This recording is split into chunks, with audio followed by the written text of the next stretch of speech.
Can hypnosis really help us heal grief? Join us in this insightful conversation. Welcome to Transforming Grief. I am so glad you are here with us because today is a very special day for me, and it will be for you as well. I'll be talking with Matthew Brownstein. He's a very special person, and he has so much to share, so much to present. And basically, what it is that he's a very spiritual person. So instead of me telling you what he is, I would love to invite him to just share with us. How are you, Matthew? How are you doing today? I'm great. Thank you for having me on, Ligia. Just appreciate you, and love that you're in my life as well. So thanks for letting me introduce myself. Uh, I don't love the term spiritual teacher, but I think that best describes how I do see myself. I teach, I always teach in the deepest level that I know, which tends to go to spiritual themes. And if I had one summary, I would say I'm a spiritual teacher who facilitates enlightenment through the path of interpersonal hypnotherapy, A Course in Miracles, life mastery work, and Anahat meditation. So I've been in the field of spirituality, holistic health, Chinese medicine, hypnotherapy for over 30 years now. I have a bachelor's in religion and philosophy. I've attended two different Chinese medical colleges and lived in multiple different ashrams and monasteries. I lived in the Himalayas in India. I've been doing spiritual teaching since I was 23 years old. Yet, one has to ask, what do you do with this type of knowledge and wisdom for a career? Because I am a monk at heart, but I was always getting pressure from parents and from life saying, like, you have a mission in the world, you need to get out there, not just be living in a monastery. So I founded the Institute of Interpersonal Hypnotherapy back in 2007. At the time, it was called the Florida Institute of Hypnotherapy.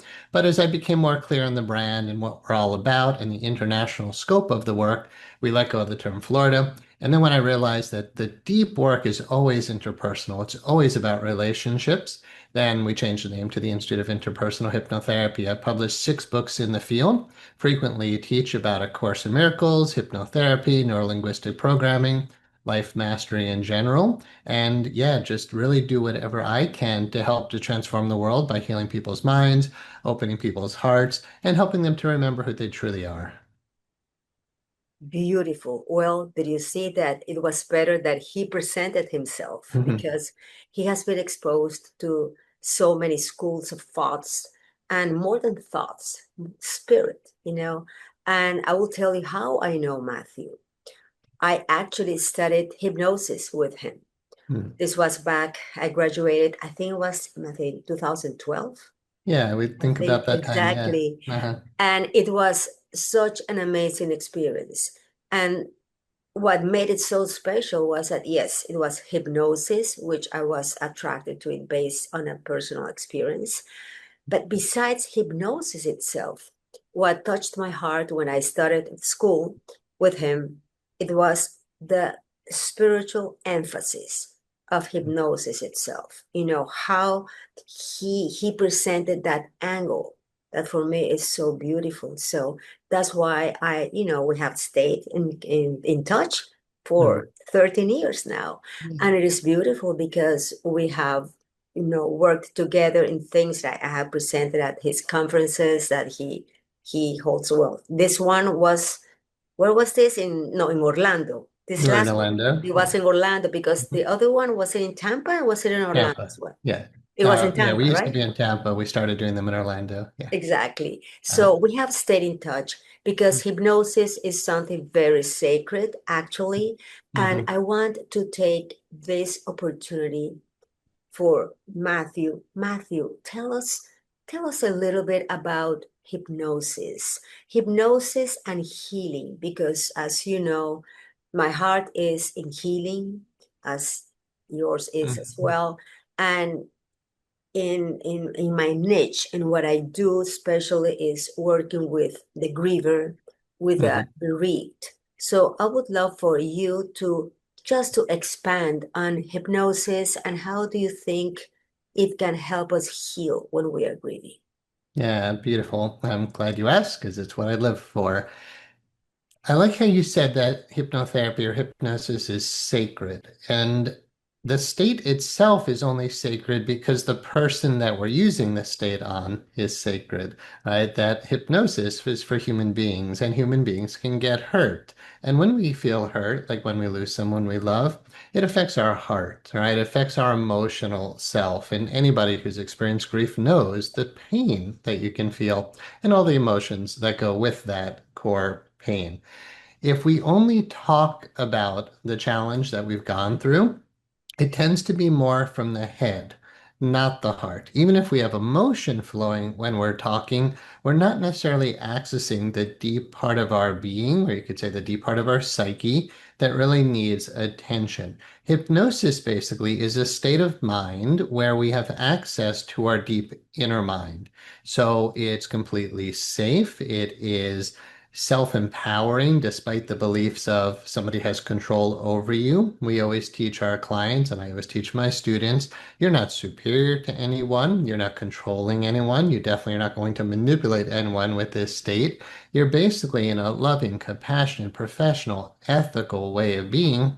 You're holding space for someone to access their deep inner mind. So we use different formulas, you might call them protocols or even rituals, to guide a person inside themselves. And then essentially we could say, well, one, we can put new information in. We call that hypnotic programming. When someone's in that state, they're more open and receptive to taking positive suggestions. If they don't like the suggestion, they could always reject it. But when we do hypnotic programming, we can say things like, you're now finding more peace in your life. You're now riding the waves of your emotions more effectively to get more clarity. You're now learning to reprioritize, to restructure, to find more love for yourself. That's talking at the subconscious, and it can be very effective. More effective is hypnotherapy that talks with the subconscious. And again, I'm always relating to the heart here. So instead of just saying you're now finding more peace in your life, or you're now finding more comfort with your grieving process, we could actually say, how is your heart? How do you feel in there? When that part says, well, I'm really sad, we could work with it and help it to feel better. Because we're working below the level of conscious awareness, the change is quite long lasting. But even when we say below conscious awareness, it doesn't mean the conscious mind isn't part of the experience. So in hypnosis, we refer to the dual nature of the mind, which says your conscious mind is always there. And that's why you're always in control and you'll always remember, you're always being empowered. At the same time, your deep inner mind is there. And that's not just the part of you that's dealing with the current loss, it's a part of you that may have experienced loss all the way back since childhood, and you might say even before that, in utero, or people believe in past lives, even before this life. There's a lot of content in the subconscious. So when we experience a traumatic event, like the loss of a loved one, or the loss of a job, or loss of health, as you talk about, there's not only one type of loss, Yeah. it can trigger deep-seated issues as well. That again can go all the way back to childhood. And by helping to heal that inner child, or whatever part of the psyche that's under the surface, when that's transformed, generally our baseline is just more comfortable, more at peace, more okay within ourselves. It makes it much easier to deal with these challenges when we're whole and complete. But when we lose someone, we probably weren't whole and complete before we lost them. So hypnotherapy helps us to resolve everything and anything in the subconscious all the way back into the past, and of course with the present day issues as well. It's very effective, it's very safe, and as my dear mentor Mr. Gilboyne called this, it's a therapy for the people. You don't Mm. necessarily have to be a psychotherapist or a mental health counselor to utilize these skills for yourself and others. There's professional standards and ethics that we're really serious about, but the main thing I would say about hypnosis is it is sacred because it helps people to help other people to move through whatever they're going through. Beautiful. And it is interesting that you said about that it is not that the hypnotherapist is in control, because Mhm, I believe that that's one of the fear, the fears mhm, that people experience, that they don't want to do hypnosis because they may feel that the facilitator, the mhm, hypnotherapist is going to manipulate and all this, because we hear, oh, we see mhm, the hypnosis that is presented, the stage hypnosis, no, instead of mhm. clinical hypnosis.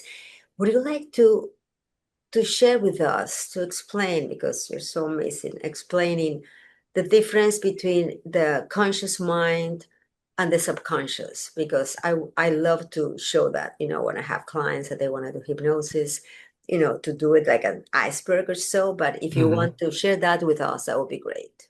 Sure, let's use the iceberg analogy. So, what we're seeing, the tip of the iceberg, is the conscious mind. Or you could relate it to your computer with what you see on the screen and what's in the hard drive. The tip of the iceberg, or what we see on the screen, is the conscious mind. Yet, what's below the surface, or the hard drive of your computer, is actually the mass of the iceberg, or the mass of who we are. The conscious mind basically is the conscious analytical reasoning mind. It's the thinker that we notice in our head. It appears to be in our head, and it's a problem solving intelligence. The subconscious, as I've been alluding to, is very much associated with the heart. It's the storehouse of your memories. It's the storehouse of your emotions. It's the storehouse of your beliefs. It's the dynamo that directs your life force energy and that which governs habit control. So when we're trying to change beliefs, deep-seated thoughts and patterns, decisions made in the past that still linger, painful emotions, unresolved memories, unforgiven relationships, that's all stored in the hard drive of the computer. And until we can get into that place and change that, then we're really not able to affect long-lasting change. So if we're only coming from the conscious mind, speaking from our head, well, I intellectually know I shouldn't be sad, but the but is that we have a whole nother part of us that we've in some ways disowned as not the real me. We think the real me is the thinker up here, not the Mm, thing that keeps trying to say, I'm not okay. And then we keep trying to push it back down. Most people suppress emotions, bottle them up, ignore them, medicate them, use drugs to try to make that better, drink alcohol.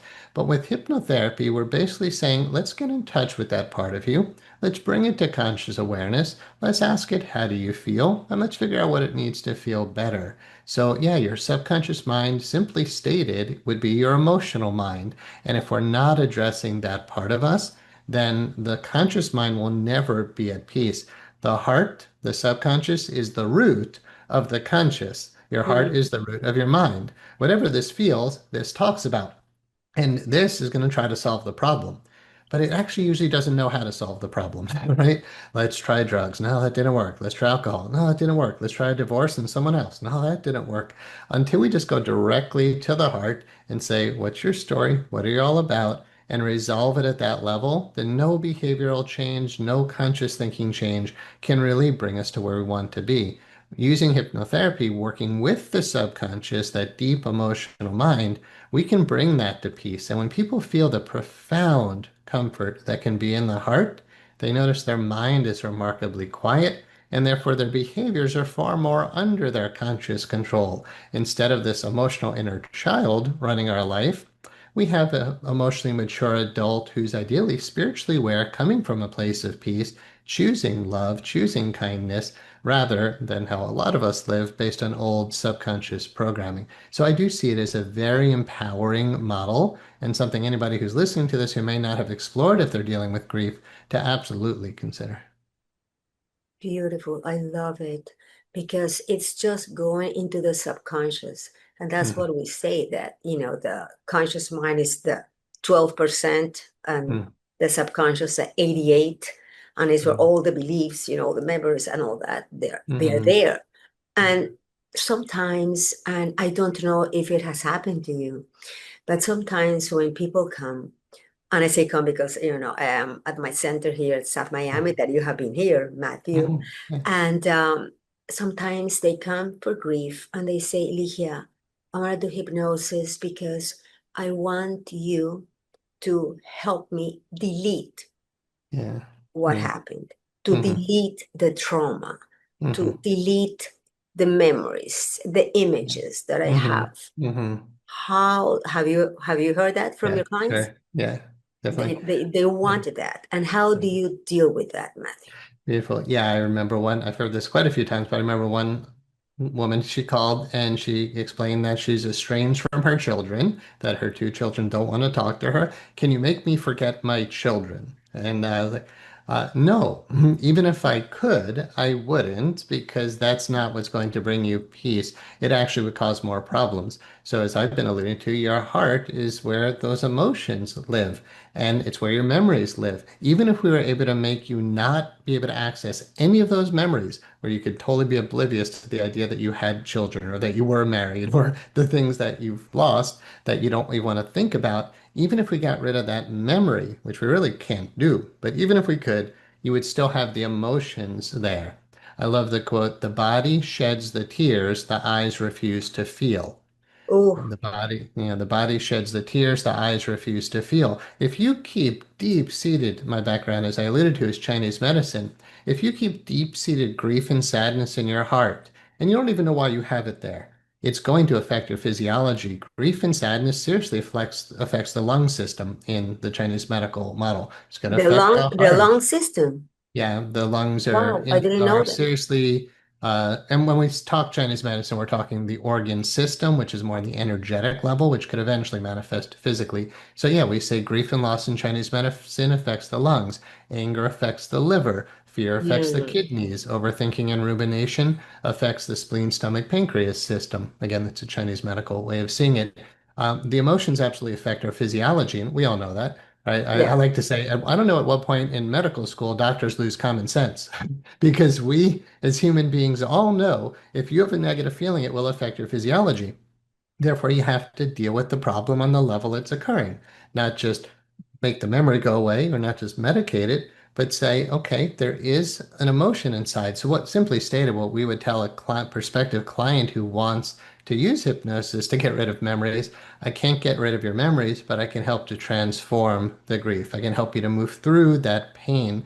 And underneath all those emotions are belief systems. And they're often belief systems about ourselves that say, okay, my children don't want to see me, and now I'm very sad. But I'm sad because I believe I am alone, unlovable, worthless, useless, a bad mother. That's just 4 or 5 things I said, but there could be 20 to 30 of those negative Mm. thoughts in there. If all we did was forget the problem, we would still have the negative emotions, but even worse, we'd still have the negative beliefs about self. Those beliefs cause emotions, those beliefs cause emotions, which cause behaviors, and we would wonder, why do I keep overeating? To try to numb this pain I have, and we don't even know why we have that pain. So it would be very irresponsible to get rid of memories. We can transform and heal memories. In A Course in Miracles, it refers to a topic called something like the purified residue, which means, based to me, it means you could look back and think about the person you lost, but when it's really purified, all you're left with is their essence. Like, I love the beingness of who they are. I might not see them Mm. in my life now, but I'm connected to the essence. I'm not seeing the loss and the pain and the tragedies that occurred. Those memories can be transformed and healed, but the relationship, in my experience, is eternal.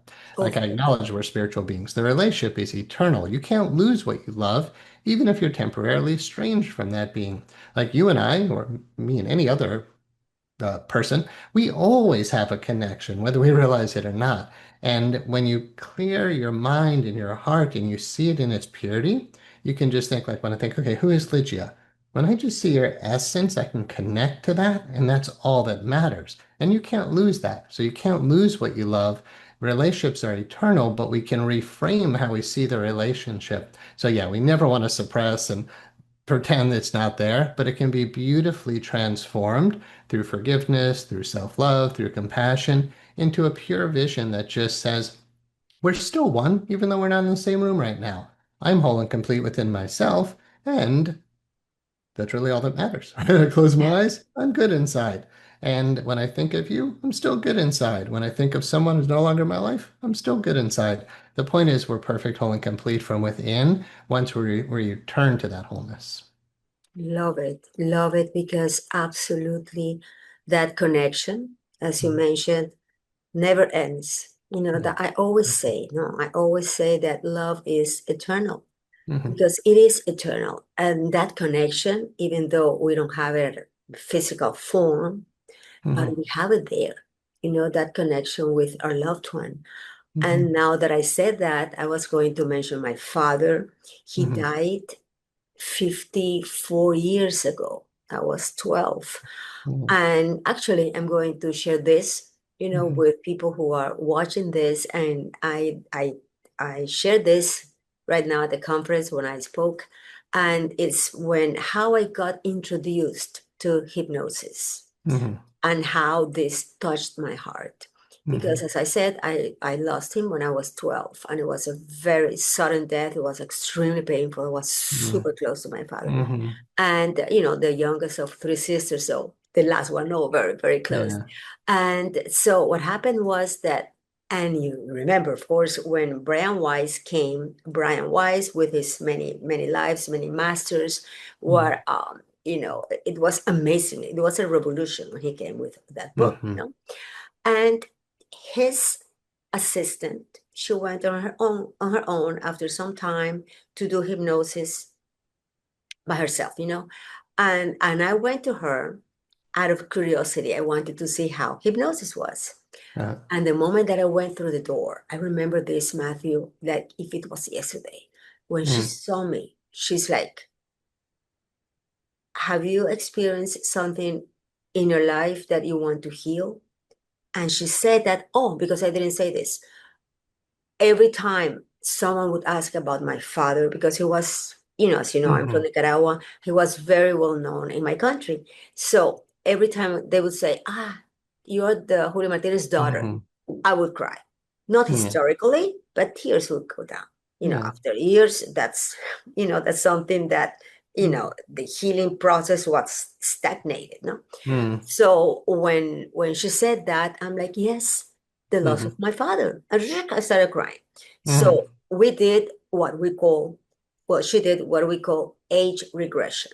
Mhm. And she took me back when I was 12. I was at the Mhm. time 28 years old, Mhm. 16 years later. Mhm. And it was amazing because I relived the whole thing. I relived it. I saw myself as a child. I experienced the pain. Actually, I did. And it was so intense that, Mhm. I remember that we were like over 2 hours, 3 hours. It was a long session. Yeah. But when I came back, I felt so light. I Mhm. don't know why, but I felt so light because I was Mhm. not planning on doing that.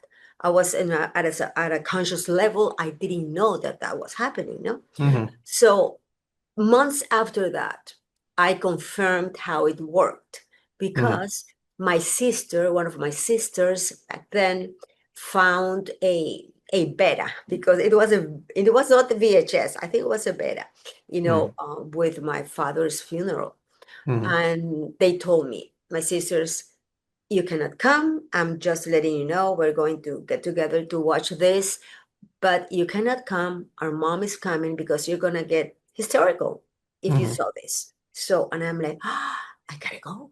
I said, Mhm. I really do. I promise you. I said, the moment I start crying hysterically, my husband will take me.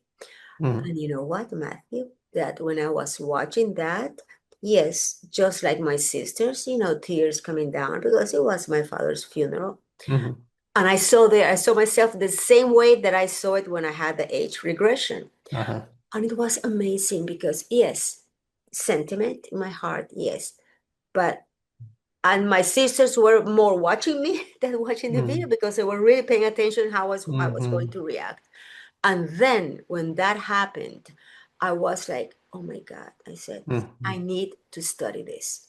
I need to know how to do hypnosis because Mhm. I felt that that part of me that was so painful, it helped Mhm. me heal.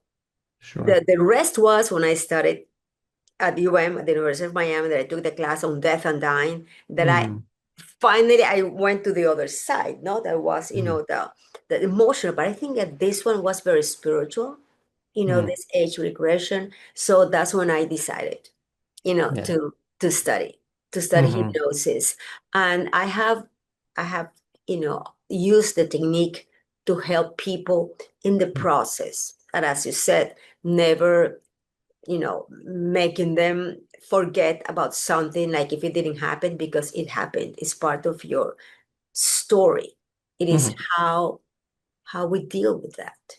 Yes. What do you think helps the most when people are grieving? Because you were mentioning that with Chinese medicine, it's the lungs, it's related to grief. But then you said the liver with anger, but which one was with rumination, the pancreas?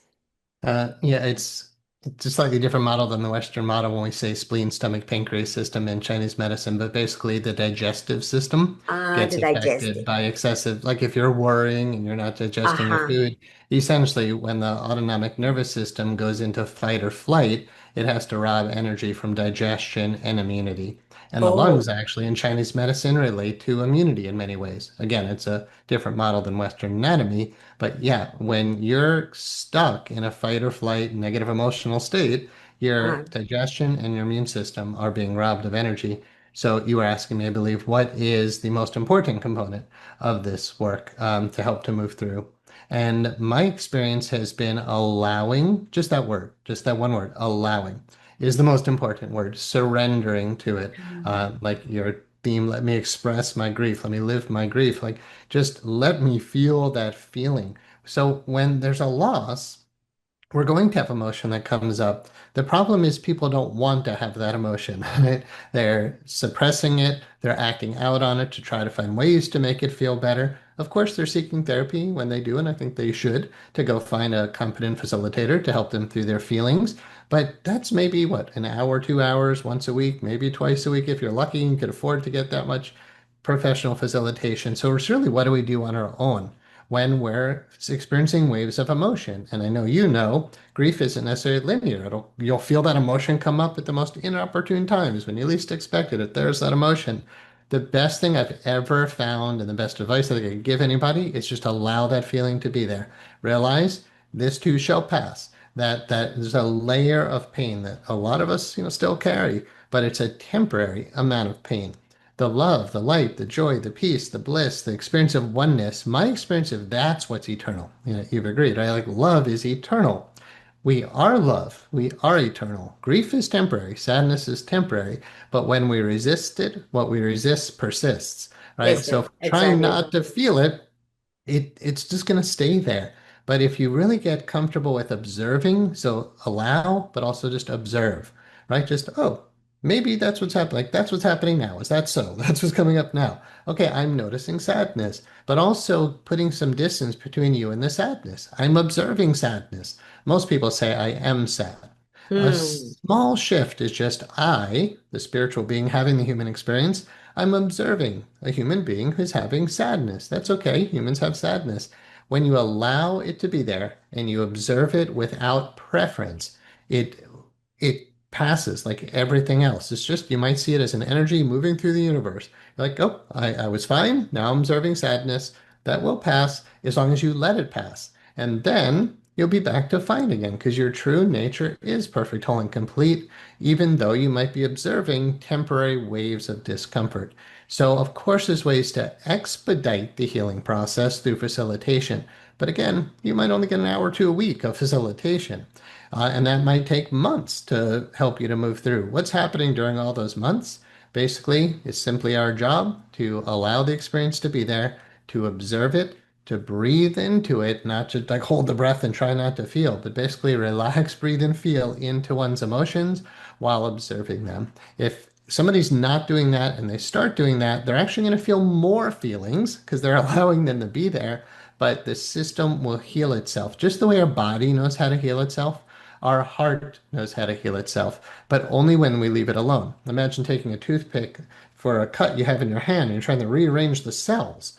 You're just going to make a bigger mess. Put the Hmm. toothpick down, just observe your hand, realize it knows how to heal itself, but it'll take some time. Allow it to heal, just observe the process. Same with emotions. The heart knows what to do. Just allow it to do its own thing. So allow me to live my grief, as you allude to, instead of, um, I shouldn't feel this, or, people tell us we shouldn't grieve. But like, you shouldn't feel bad for that long. You shouldn't be grieving over this for years. If we leave the shoulds out, if we don't want others to should us, we shouldn't should ourselves, right? So Mm-hmm. that's Exactly. I allow the emotion to be there, and I'm maybe asserting that others allow me to have my emotions. But regardless of others, I need to allow myself to have my feelings. They will pass as long as we give them space.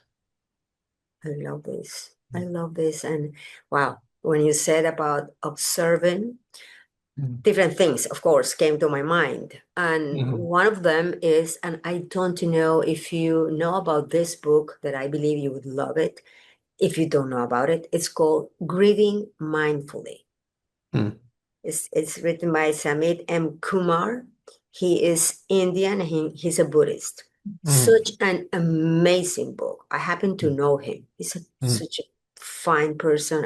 I met him at a conference, at this conference that I go to, ADEC. mm, So that is a beautiful book. So I thought about that mhm, when you were saying that.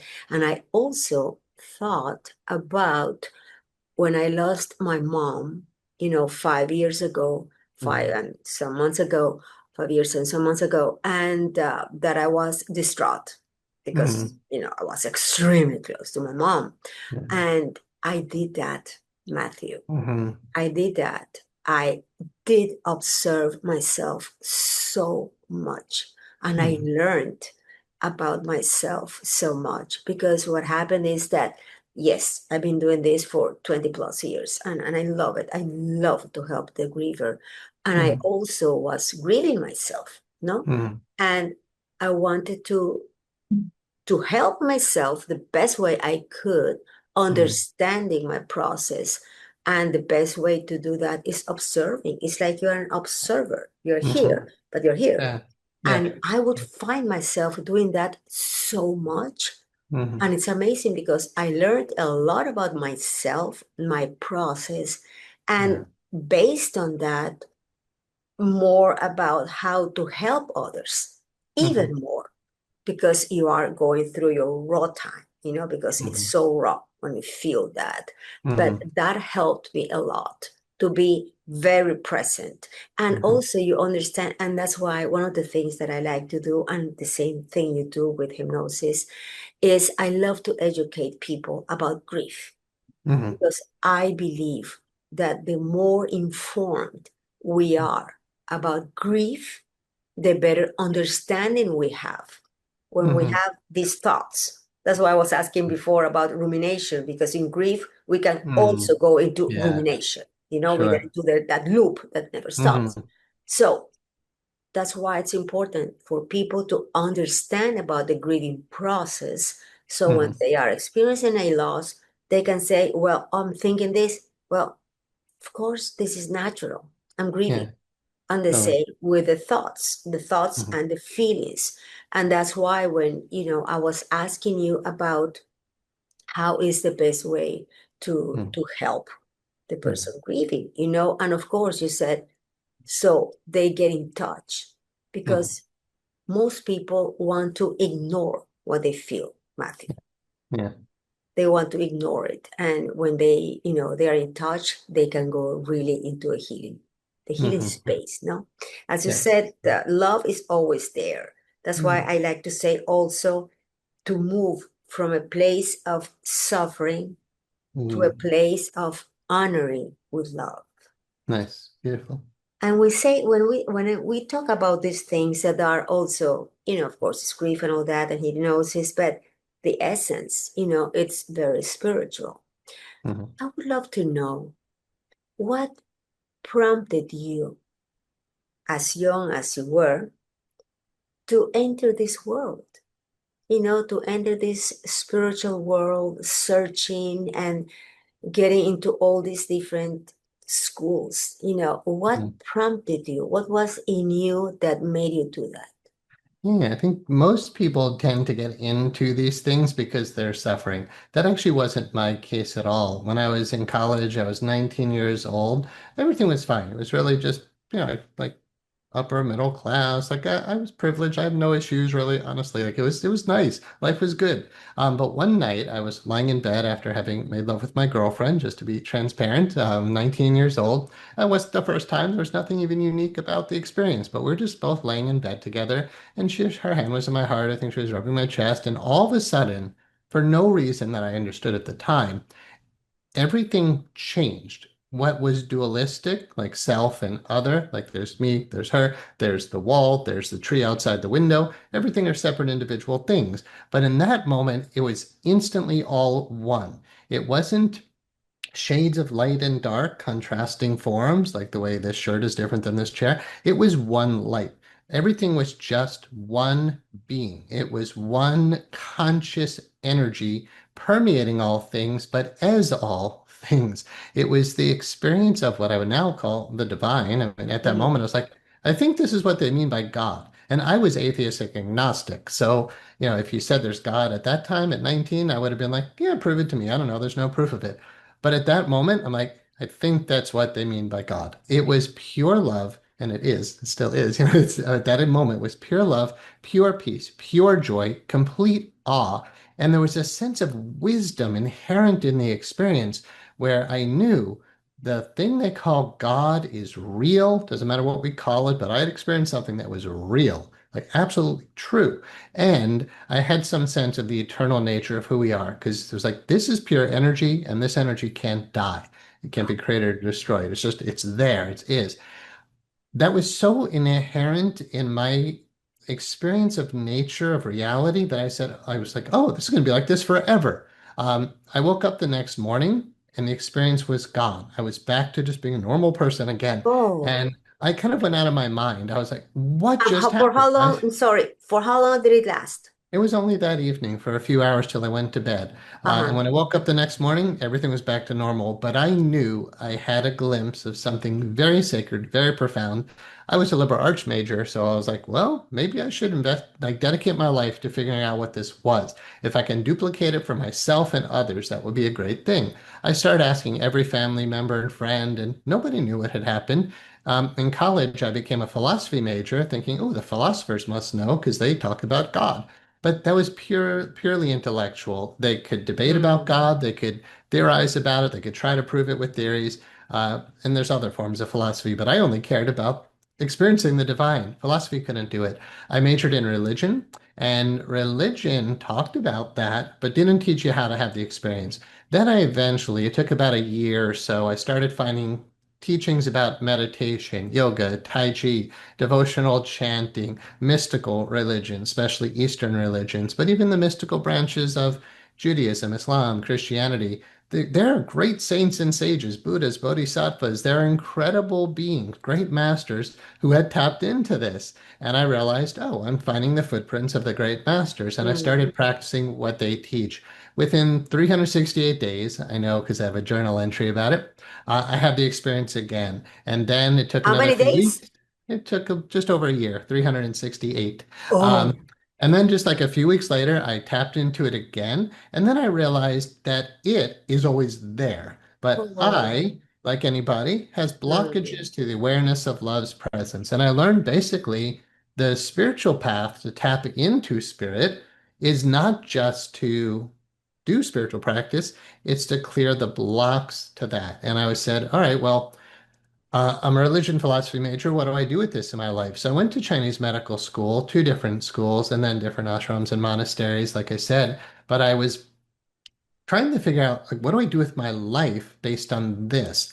And once I found hypnotherapy, I knew I had found what I was looking for because hypnotherapy lets us clear the blocks to the awareness of love's presence. Acupuncture couldn't do it the way I wanted to. Massage, Reiki, Shiatsu, Tuina, herbology, homeopathy, Western medicine, Western psychology, nothing that I studied at the university or in Chinese medical school or other extracurricular studies, nothing was providing an answer for me about how can we facilitate another person's enlightenment.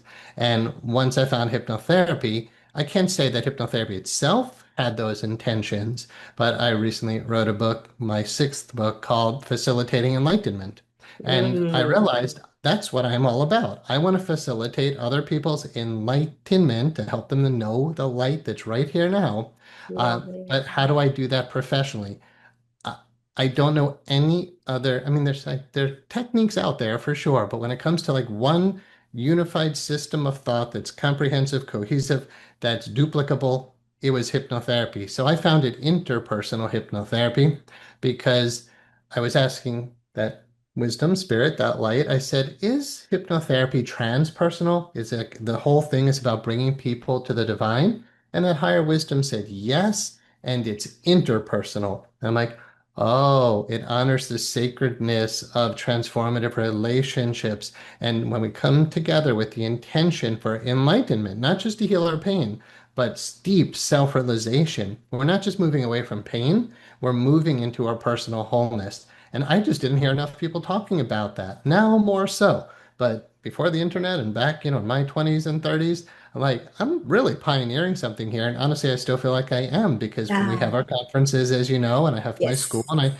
I see what other people are doing in the field. They don't honor how sacred this, some do, of course, but they don't honor how sacred the work is because maybe they're using it just to resolve people's issues. I have a hidden agenda. Every issue I help you to resolve, we're going to move through that pain, but then we're going to reunite you with what I had experienced when I was 19. And now I experience that basically all the time, every day. I never feel disconnected from that. And I know how painful it is to feel disconnected from that. So all I want to do is bring people to that. They can present a Mhm. 100,000 different issues, but there's actually only one problem and only one solution.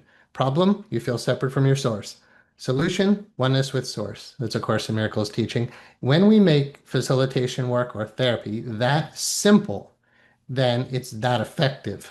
But if we're dealing with 100,000 issues with 100,000 possible cures, it's just too much of a web that we can't figure out. You can't unravel such a mess. But if you have a very simple way of being, you're blocked from the experience of love. We can clear the blockages. We can return you to love. Once you're there, you'll never complain again. You'll Beautiful. never, it's worth the price of admission to go through the pain in the heart to Mhm. reunite with our divine selves.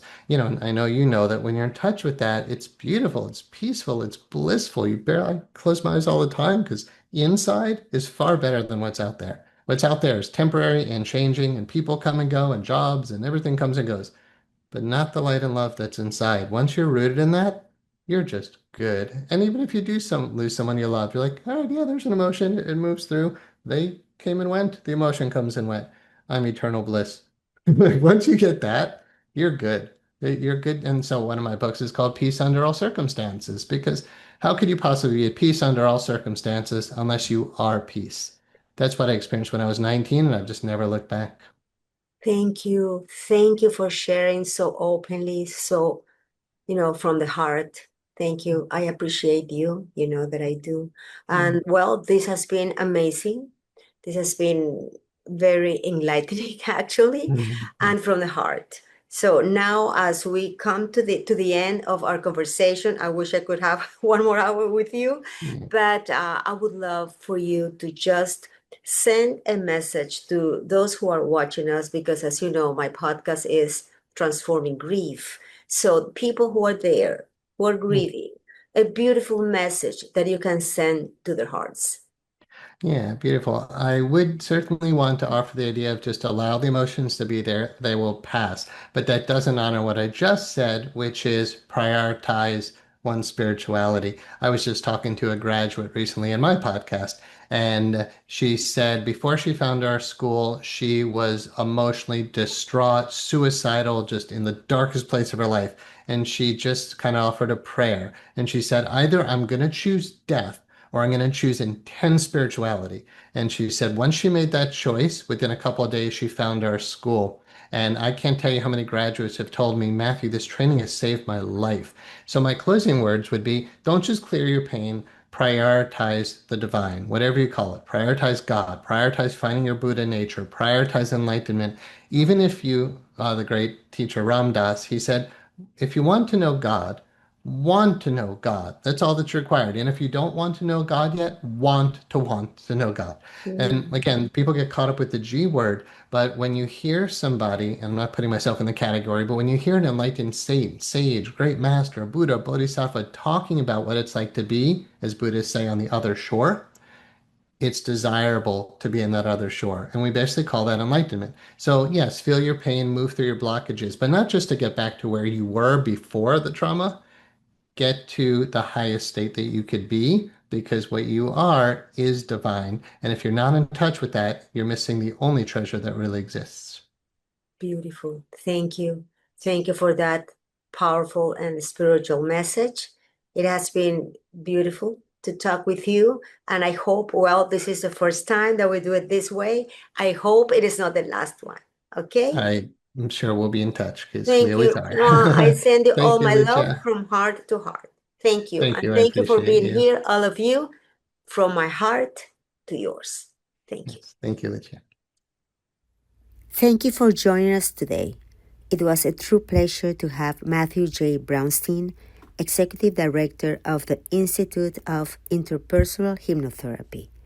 If you'd like to learn more about his work or explore training in hypnotherapy, visit www.instituteofhypnotherapy.com or call the school at 800-551-9247. Thank you for listening and for being part of this space of healing and transformation.